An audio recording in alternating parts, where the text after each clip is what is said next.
एक बार एक जवान बेटा और बूढ़ा पिता एक बगीचे में टहलने के लिए गए। बूढ़े पिता ने बेटे से कहा कि अब वह थक चुका है और अब वह थोड़ी देर बैठना चाहता है। जिसके बाद पिता और बेटा एक बेंच पर बैठ गए। तभी पिता की नज़र सामने एक पेड़ पर गई। वहाँ उन्होंने देखा कि एक पक्षी पेड़ की टहनी पर बैठा है। थोड़ी देर बूढ़े पिता ने उस पक्षी को देखा। पिता ने अपने बेटे से पूछा, बेटा वह क्या है?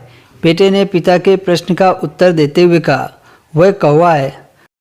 कुछ देर बाद बूढ़े पिता ने अपने बेटे से फिर से पूछा, वह क्या है? इस बार बेटे ने थोड़ी तेज आवाज़ में कहा, मैं आपको पहले ही बता चुका हूँ कि यह कौवा है। थोड़ी देर बाद उस बूढ़े पिता ने फिर से पूछा कि बेटा वह क्या है? इस बार बेटे को गुस्सा आ गया और वह चिल्लाते हुए अपने पिताजी से कहने लगा, पापा क्या आपको कुछ समझ में नहीं आता?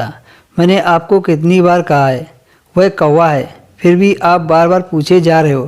बेटे का गुस्सा देखकर उस बूढ़े पिता ने बड़े नम्रतापूर्व और धीमी आवाज़ में कहा, बेटा तुम्हें पता है जब तुम 3-4 साल के थे तो तुमने यह सवाल मुझसे 20 बार पूछा था और यह सवाल पूछते हुए मैंने तुम्हारे गालों को चूमा था और आज तुम्हें बताने में गुस्सा आ रहा है।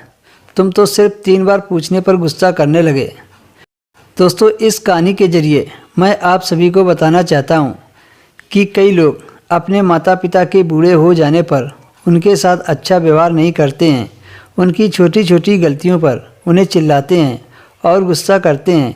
इस कहानी से हमें यह सीख मिलती है कि जब भी हमारे माता पिता हम पर निर्भर हों तब हमें उनके प्रति हमारी जिम्मेदारी अच्छे से निभानी चाहिए।